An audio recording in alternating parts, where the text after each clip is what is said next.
बड़ा लंबा चौड़ा था, लंबी जटाएं थी। अच्छा, तो वो तो सामने पड़ा है। जिसके लिए तुम रो रहे हो वो तो सामने पड़ा है, फिर क्यों रोते हो? अरे महाराज, जो चला गया निकल गया, वही मैं पूछ रहा हूं। तुमने देखा? काला था, गोरा था, लंबा था, तगड़ा था, कौन कैसा था?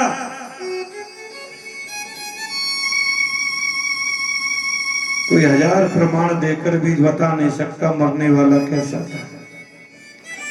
जिसके लिए हम रोते हैं उसके लिए रोने की जरूरत ही नहीं है, वो तो हजार अमर अपनासी है। और जिसके लिए रोना चाहिए वो सामने पड़ा, फिर क्यों रो रहे हो भाई? अरे इसलिए रो रहे हैं, चले गए तो चले गए, वो तो बंदा तुम्हारे सामने ही पड़ा है, कुछ घटा थोड़ी, हाथ पैर संपूर्ण ऐसा ही है।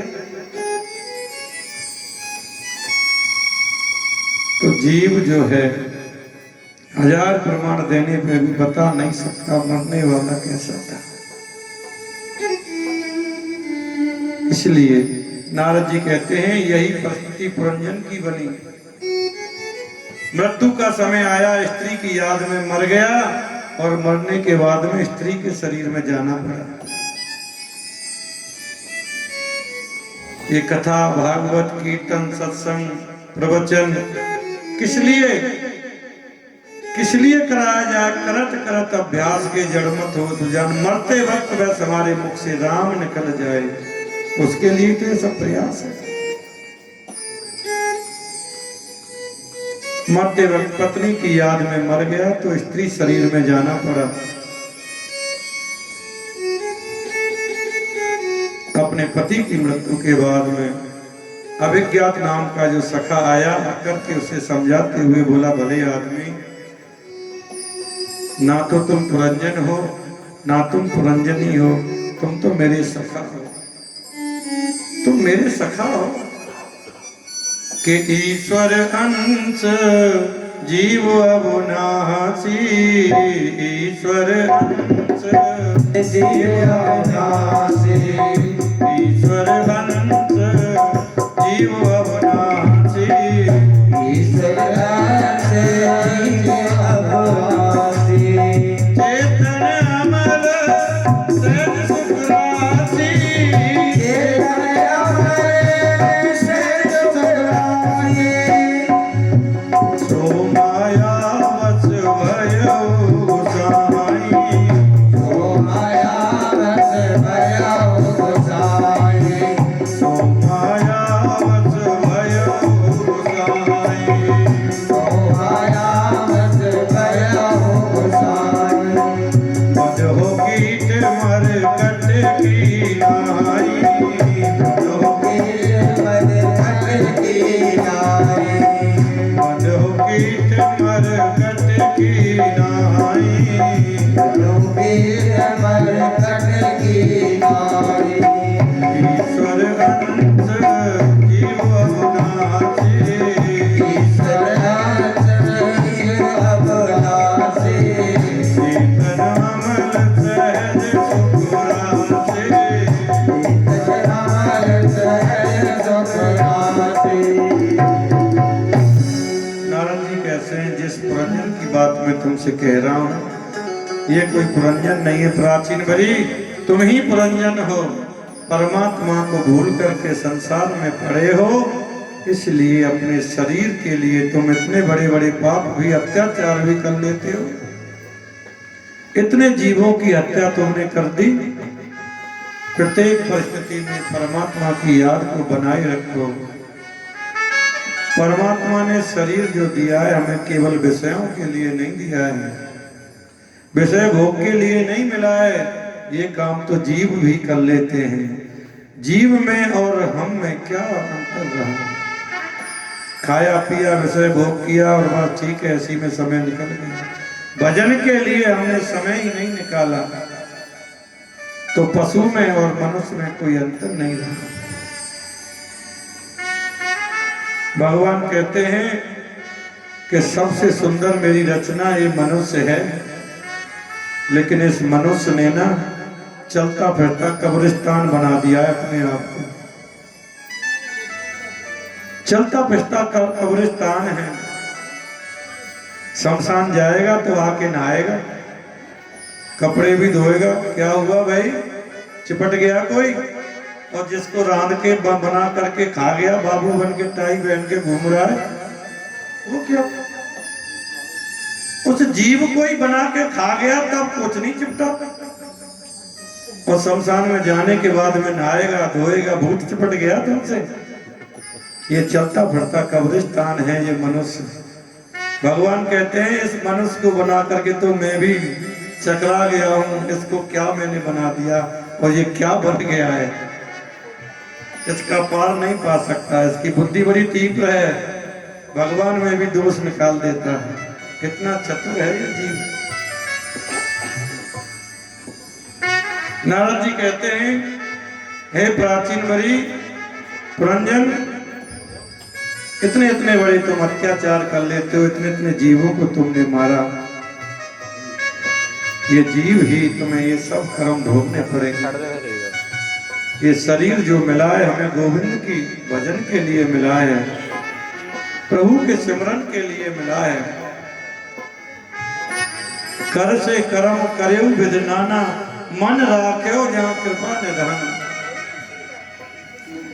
हाथ पैरों से कर्म करो और मन को गोविंद के चरणों में समर्पित कर दो, तभी आनंद है, तभी तुम्हारी मुक्ति हो सकती है। नारद जी ने प्राचीन वरी को ऐसा सुंदर उपदेश देकर के वहां से चले गए। आचार्य सुखदेव जी कहते हैं, परीक्षित मैत्रेय मुनि के मुख से सुनकर के समस्त प्रसंगों को सुनकर विदुर जी आनंदित हो रहे हैं और यही प्रसंग श्री सूत जी महाराज सुनकर ऋषियों को सुना रहे हैं। और आगे चलकर के परीक्षित कहते हैं, महाराज आगे प्रियव्रत राजा के मन की संकल्प किया कि मैं संसार के समस्त सारे अंधकार को दूर कर दूंगा। तो उसकी सूरज के साथ में, सूर्य भगवान के साथ में ठन गई। तप करके उसने सूर्य के समान रथ प्राप्त किया। प्रियव्रत के बेटा अग्निद्ध हुए, अग्निद्ध के बेटा नाभि और नाभि के बेटा हुए ऋषभदेव, जिसे हम सनातन धर्म में 24 अवतार आते हैं। वैसे ही जैन संस्कृति में 24 तीर्थंकर होते हैं। उनके प्रथम तीर्थंकर ऋषभदेव जी हैं, जो हमारे चौथे ऋषभदेव हैं, जिनके यहाँ पर सप्तद्वीप पृथ्वी के सम्राट हैं ऋषभदेव। इनके 100 पुत्र, सबसे बड़े पुत्र का नाम भरत है। आज महाराज ऋषभदेव जी बैठे हुए थे, समस्त पुत्रों को बुलाया और कहा, बेटा ये जो शरीर हमें मिला है, मनुष्य शरीर मिला है, खाने पीने हंसने गाने नाचने के लिए नहीं मिला है। इससे हमें पुरुषार्थ करना चाहिए, हमें भजन करना चाहिए, प्रभु का सिमरन करना चाहिए। सब बेटे अपने पिता की बात सुनकर के हंसने लगे, नीचे को सिर करके मुस्कुराने लगे। लेकिन ऋषभदेव जी का बड़ा जो बेटा भरत है, उसने पिता की बात को बड़ी गंभीरता से लिया और सोचने लगा, मेरे पिता कितने भाग्यवान भगत हैं। तो उन्होंने उनके प्रति निष्ठा जगाई और बेटा ने ऋषभदेव जी उनको, राजा भरत जी को राज्याभिषेक करके वहां से जंगल में जाके तप करने के लिए चले गए। ऋषभदेव ने कहा, बेटा तुम्हें ये जन्म किस लिए मिला है? तो सभी पुत्रों ने कहा, पिताजी हमें तो जन्म खाने पीने हंसने गाने के लिए, शाम को चौपड़ खेलो, सो जाओ, सुबह फिर वही क्रम कि महत सेवां द्वार माहूं विमुक्ते सतमोक्ष द्वारा योषितां संग संगम महान्ते संचित्वः। महापुरुषों की सेवा करना यह हमारी मुक्ति का द्वार है। संतों की सेवा, गुरुजनों की सेवा करना यह हमारा मुक्ति का द्वार है। शराबी कबाबी वैश्यागामी महापुरुषों के संग ये नरक का द्वार कहलाता है। संतों की सेवा करो बच्चा। जो बिगड़े हुए को सुधार दे उसे साधु कहते हैं।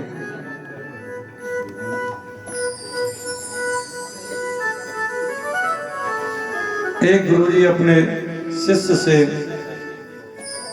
बड़ा आज्ञाकारी शिष्य, और उससे पूछने लगे,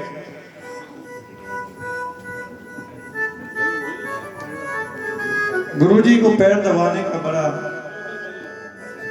बड़ा चाव था, पैर दबाने में।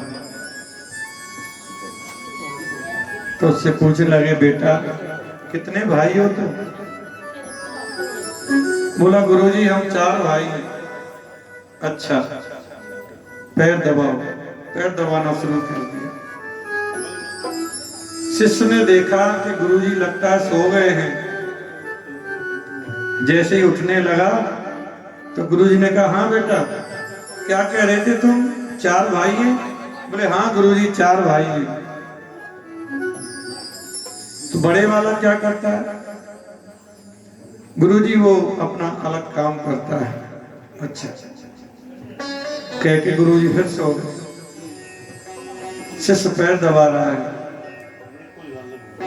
उसने देखा गुरुजी लगता सो गए हैं, तो फिर उठने के लिए जैसे ही खड़ा होने लगा तो गुरुजी ने फिर, हाँ तो क्या कह रहे थे, बड़े वाला क्या करता है?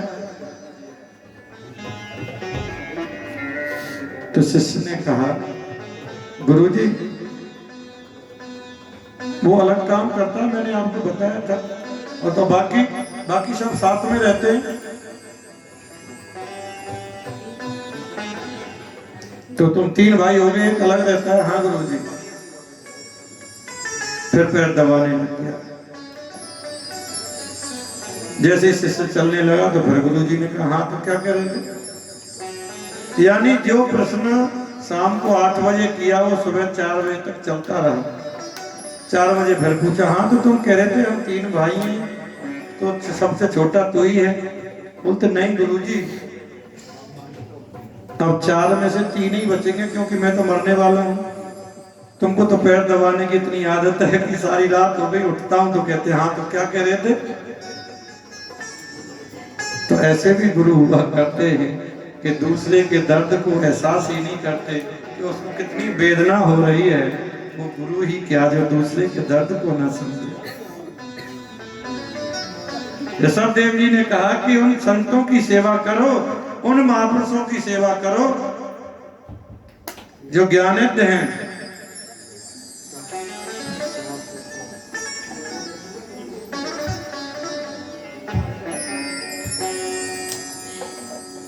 सब देव शांत बैठे हुए हैं, संसार की परवाह क्या करनी है,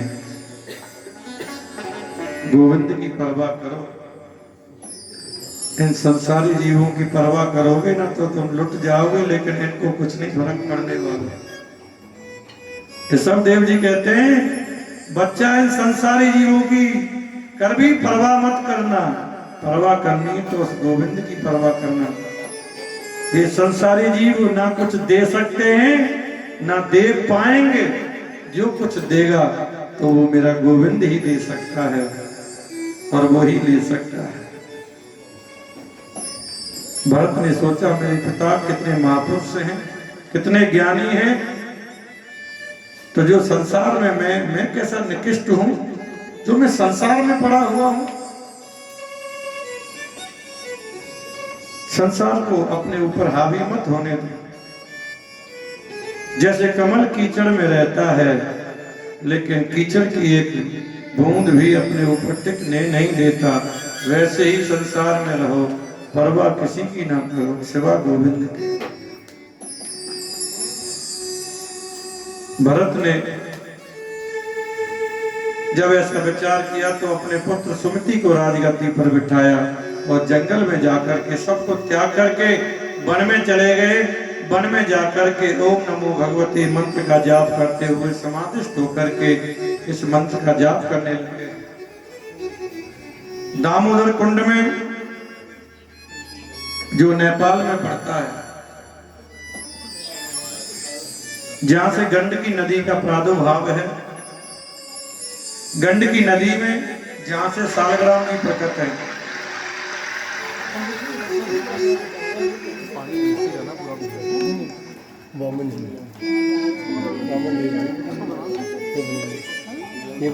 गंडकी नदी जहां नेपाल में पड़ती है, जहां से साक्षात सालग्राम जी प्रकट हैं। कभी जाने का अवसर मिले तो जाना। उस गंडकी नदी में आप तुलसी का बिरवा लीजिए और रस्सी बांध के 10 फुट नीचे लटका दीजिए। 100 फुट गहरी वो नदी है। उस नदी में से सालग्राम जी नीचे से उठ के आएंगे और तुलसी से चिपक जाएंगे। वो सच्चे सालग्राम, ये उस गंडकी नदी की महिमा है। आज भी वहाँ ये चमत्कार है। कभी जाने का अवसर मिले तो देखना। तुलसी का बूटा उसमें डालो पानी में और 1000 फुट नीचे से सालग्राम जी उठकर आएंगे, तुलसी से चिपक जाएंगे। वो सच्चे सालग्राम जी हैं।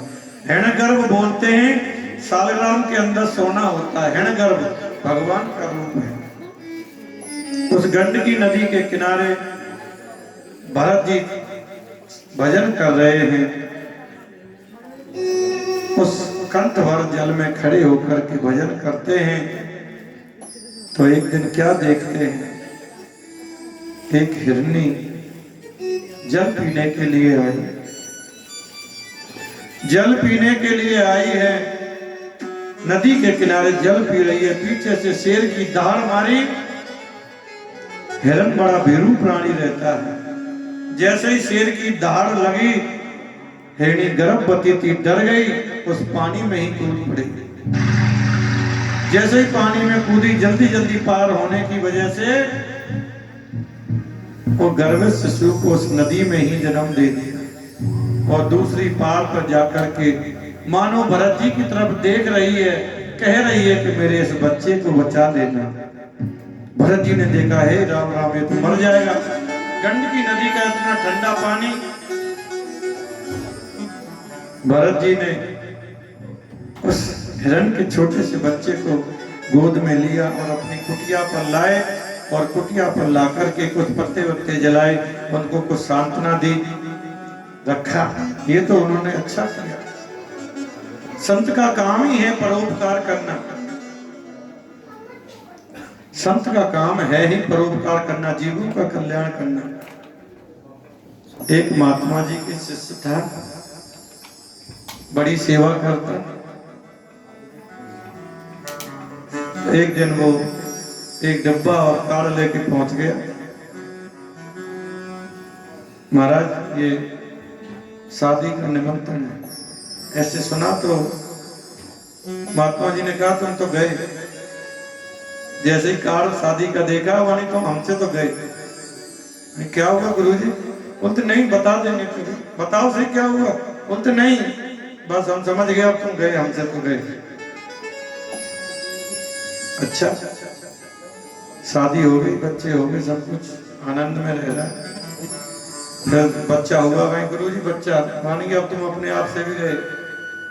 अच्छा, चलो, सेवा करता रहा। तो एक दिन गुरुजी ने कहा, बच्चा प्रभु का सिमरन करो, बस ये परवारी जन। भगवान की महाराज कैसी बात कर रहे हो? बहुत प्रेम करते हैं मुझसे। मेरी पत्नी तो जान छिड़कती है, बाकी तो तुम बात ही छोड़ो। मेरा पुत्र बहुत प्रेम करता है। अच्छा, भगवान की मैं आज मैंने तेरे को योग अभ्यास सिखाया है? भगवान की हाँ। तो आज जा, घर में जाके करना। तो कितनी देर तक सांस खींच सकता है? वानी महाराज 2-2 घंटे तक खींच सकता हूँ। मैं ठीक है, घर में जाके सांस खींच के पड़ जाना। घर में गया और जाके बस सांस रोक के अटक गया। हाँ, तेरा परीक्षण है, कौन प्यार करता है, देखे तो सही। तो वहां तो महाराज रोना पीटना शुरू हो गया। चले गए। गुरुजी को बुला। गुरुजी आए तो उन्होंने कहा, भाई देखो भाई, ये जीवित तो हो जाएगा, उपाय है हमारे पास। अच्छा, दूध लेके आओ। कटोरे में दूध लाए, चीनी डालो, चीनी डाल दी। उंगली घुमा दे। हाँ जी, अब बताओ कौन पीना चाहता है? जो दूध पिएगा वो मर जाएगा, ये जीवित हो जाएगा। आ गया, सारा मोहल्ला इकट्ठा हुआ है। पत्नी की तरफ महाराज पीछे को हो गए। प्रेम तो बहुत करते हैं महाराज, पर ये माँ से कहा भाई तुम, भाई महाराज क्यों अगले पिछले जन्म को बिगाड़ना चाहते हैं? पिताजी को कहा, वो भी बच्चे सब। तो गुरुजी ने कहा फिर हम पी लें। अरे महाराज आप तो संत हैं, परोपकारी हैं, सब दुनिया का कल्याण करने वाले, आप ही पी लो। होना जाना तो कुछ था ही नहीं। गुरुजी ने पी लिया और उससे कहा बच्चा बैठा हो जा, देख लिया तूने, तू कहता था जान छिड़कते हैं, ये करते हैं, वो करते हैं, ये दूध नहीं पी पाए, ये कुछ नहीं करते हैं, सब दिखावा है। स्वार्थ लाग करे सब प्रीति, सुर नर मुन सबकी है रीति। कोई किसी का नहीं है। तो वही महात्मा भरत ने ये तो परोपकार किया, उस बच्चे को बचा लिया, ये तो अच्छा किया। लेकिन 2-4 दिन रखते, फिर उसे जंगल में छोड़ देते, फिर तो वो परोपकार होता। पर ऐसा नहीं किया, उसको कुटिया पर रखा। जो 24 घंटे गायत्री का जप करने वाले, धीरे धीरे वो परिस्थिति आई, भरत जी भजन करते हैं तो वो हिरण का बच्चा पीछे से उनकी पीठ को चाटता है। मन में ख्याल आता है बहुत प्रेम करता है मुझसे, बहुत प्यार करता है। करते करते एक समय ये आया, जो बंदा 24 घंटे सिमरन करने वाला, माला छूट गई, बस उसी की सेवा में कभी नहलाते हैं, धुलाते हैं, घास लाते हैं, खिलाते हैं, बस उसी में सेवा में लग गए।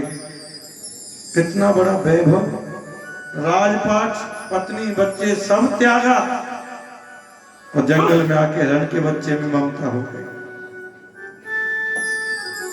और एक दिन वो आया, तेज तूफान आया और जंगल में आग लग गई। आग की वजह से सब हिरण भाग गए, वो बच्चा भी दौड़ गया। भरत जी पड़े हुए हैं वहीं, सोच रहे हे भगवान, हे वृक्षो, हे लता पताओ, मेरे बच्चे की रक्षा करना, इससे कोई जीव जंतु ना खा जाए, कोई मार ना दे। इसी चिंतन करते करते मृत्यु हो गई और हिरण की योनि में जाना पड़ गया। कितना बड़ा राजा, हमारा देश का नाम जो भारत पड़ा है, इन्हीं भरत महाराज के नाम पर देश का नाम भारत पड़ा है। सबको त्यागा, इतना बड़ा ज्ञानी विद्वान, और ममता हो गई हिरण के बच्चे में, हिरण की योनि में चले गए। पर ज्ञान उनको सब है कि पिछले जन्म में मैं कैसे था और कहां हिरण के चक्कर में पड़ के आज खुद हिरण बना पड़ा। समय व्यतीत हुआ,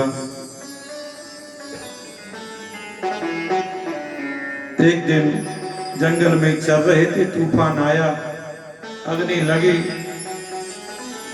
दौड़े नहीं, वहीं पर अपना शरीर त्याग दिया। भगवान की दौड़ना नहीं है, शरीर त्यागा और शरीर त्याग करके फिर मनुष्य देह में, मनुष्य शरीर मिला, भगवान की कृपा। तीसरा जन्म अंग्रेज गोत्र के पंडित जी के यहाँ जन्म हुआ।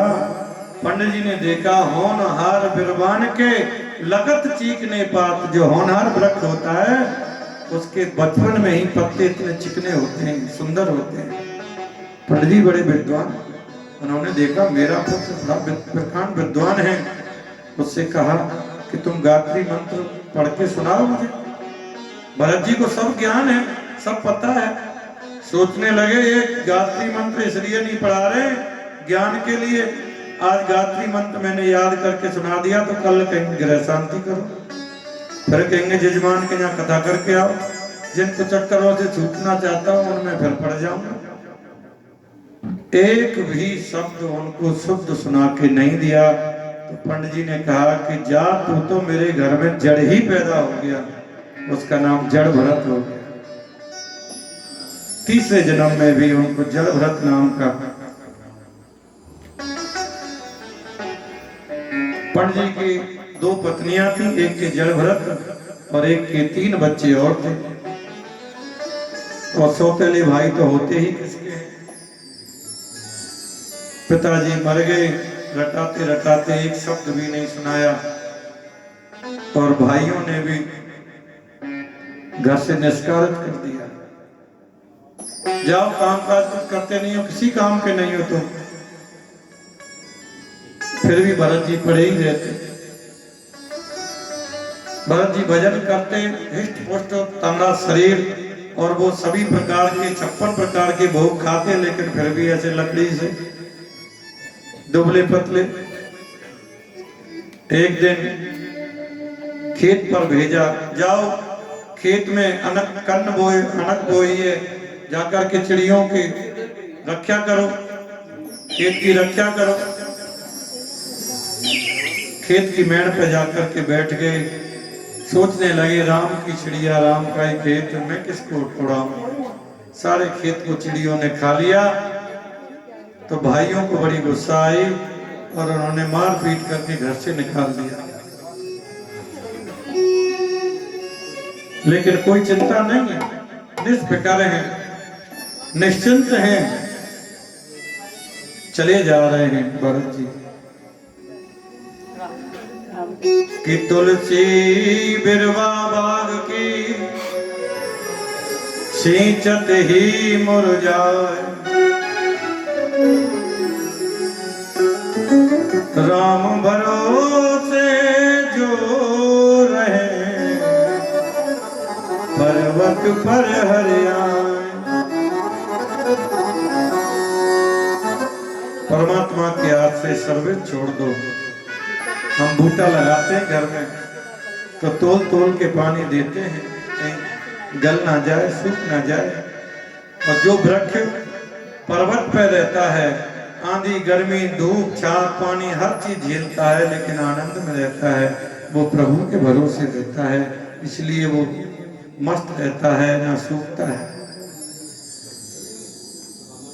चाह गई चिंता नसी मनवा बेपरवाह, और जिसको कुछ ना चाहिए वही संसार।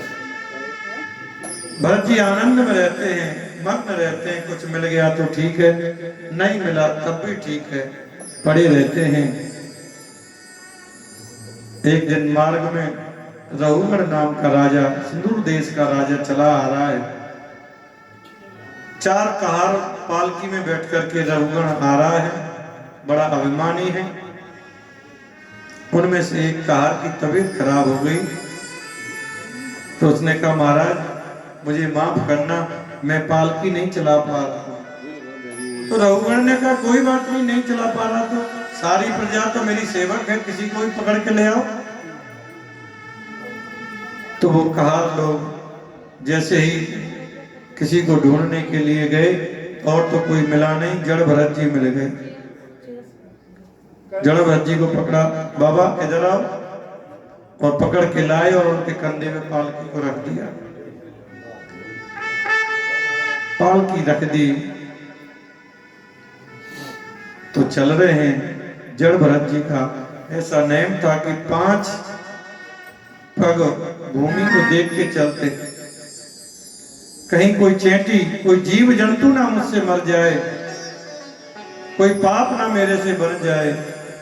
तो जैसे ही कोई चेंटी आई तो उछल गए, और जैसे ही उछले तो रघुगण उस पालकी में बैठा हुआ था, तो उसमें जो बीच में डंडा लगा रहता उसका सिर लगा जोर से।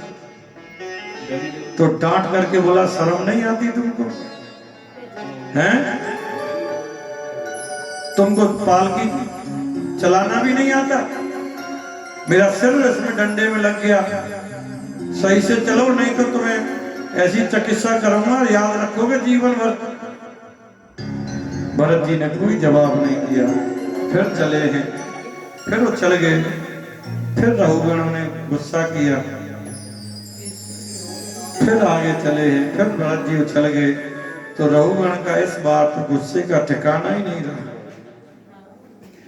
कहने लगे इतना मोटा ताजा शरीर तुम लिए फिरते हो, तुमसे पालकी नहीं चलती। तुमसे पालकी नहीं चलती है? जड़ भरत ने कोई जवाब नहीं दिया। कोई जीव आया कि फिर उछल गया है। तो वानकी अब तो तू तो मुर्दे के समान ही है भैया। राजा की बात को सुनकर के जड़ भरत की आंखों में पानी आ गया, अश्रु प्रवाह होने लगी, गंभीर हो गए और खड़े हो गए।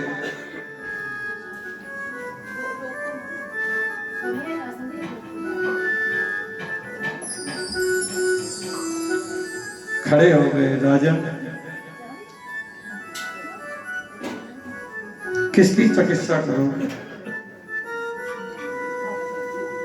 रघुगण जी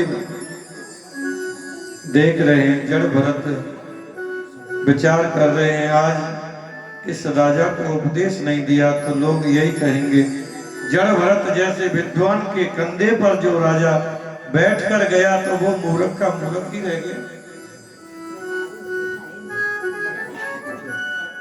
जड़ भरत जी ने पीछे की ओर देखा और कहा, तुम्हारी बात मुझे समझ में नहीं आई। भाई, पालकी चलाने का श्रम तो उसे होगा जो पालकी चलाता है। जो पालकी चलाता ही नहीं उसे श्रम क्यों होगा? जमीन पर चलने का श्रम भी उसे होगा जो जमीन पर चलता है। जो जमीन पर चलता ही नहीं उसे श्रम क्यों होगा? दूसरी बात, तुमने मुझसे कहा कि मोटा, इतना मोटा ताजा शरीर लिए फिरते हो, तुमसे पालकी नहीं चलती। अरे राजन, स्तुले काश्यम व्याख्या आद्रसतम यही भयम करे सुतम जराचा निंद्रा रवीरहु मदः।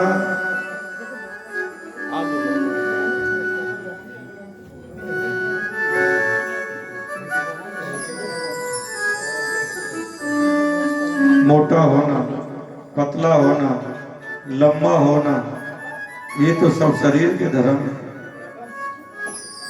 भूख लगना, प्यास लगना, आलस, निद्रा, तंद्रा का होना, भय का होना, ये सब धर्म शरीर के हैं। तीसरी बात तुमने कही कि तुम जीवित ही मुर्दे के समान हो। अरे जीवन में जीना मरना दोनों एक समान है राजन। जन्म लेना, मर जाना, मोटा होना, पतला होना, ये सब शरीर के ही धर्म है। भूख लगना, प्यास लगना, आलस, तंद्रा, निंद्रा का होना, ये सब प्राण के धर्म हैं। मैं प्राण नहीं हूं, मैं शरीर नहीं हूं, मैं बुद्धि नहीं हूं, मैं शरीर कैसे हो सकता हूं? मैं तो चिन्मय आत्मा हूं। जो आत्मा कभी जन्म नहीं लेती, कभी मरती नहीं है, न कभी उसकी मृत्यु होती है। तुमने कहा तुम्हारी ऐसी चिकित्सा करूंगा राजन, तो क्या चिकित्सा करोगे? क्या दंड दोगे? राजन, क्या दंड दोगे तुम मुझे? एक बात बताओ, गेहूं को पीस करके मैदा बनाया जाता है, मैदे को पीस करके क्या बनाओगे? मैदे को पीस कर क्या बनाओगे? फूलों को पीस करके रस बनाया जाता है, उस रस से इत्र बनता है, इत्र को पीस करके क्या बनाओगे? क्या बनाओगे?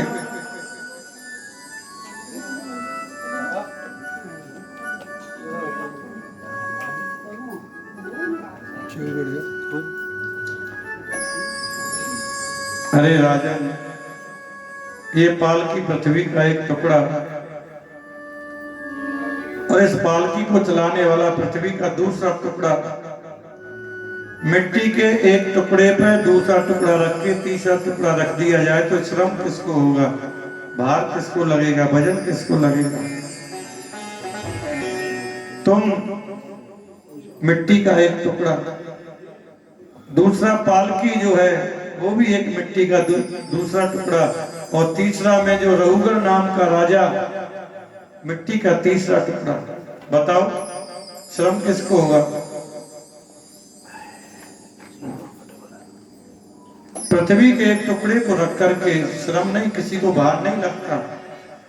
हजारों ईंटें एक दूसरी ईंट पर रखी रहती है तो श्रम किसको लगेगा, भार किसको लगेगा? राजन, चूल्हे पे बर्तन रखो, बर्तन में पानी डालो और पानी में चावल डालो तो भाप बन के बन जाता है। उस अग्नि का संबंध बर्तन से है तो बर्तन गर्म हुआ, और बर्तन का संबंध पानी से है तो पानी गर्म हुआ, और पानी का संबंध चावल से है तो चावल भाप बन के बन जाता है। उसी बर्तन में कंकड़ पत्थर डाल दो, क्या वो बनेगा? नहीं बनेगा। इतनी बात कहनी थी कि रघुगण पालकी से उतर के धाम से पैरों पर गिर पड़ा। अरे भगवान मुझे क्षमा करो, इतना बड़ा ज्ञानी कोई पालकी चलाने वाला नहीं हो सकता। आप कौन हैं? आप कपिल तो नहीं है, कहीं मेरे गुरुदेव भी तो नहीं है, कहीं भेष बदल के आ गए हो? तो रघुगण जड़ भरत जी कहते हैं ये मुझसे पूछना कि मैं कौन हूं, ये तेरी दूसरी गलती है। जो तू है वो मैं हूं, वो जो मैं हूं वो तू है। सब में 1000 घड़ों में पानी भरने के बाद 1000 घड़ों में सूरज दिखाई देता है, लेकिन सूरज तो एक ही है। वैसे ही मैं और तू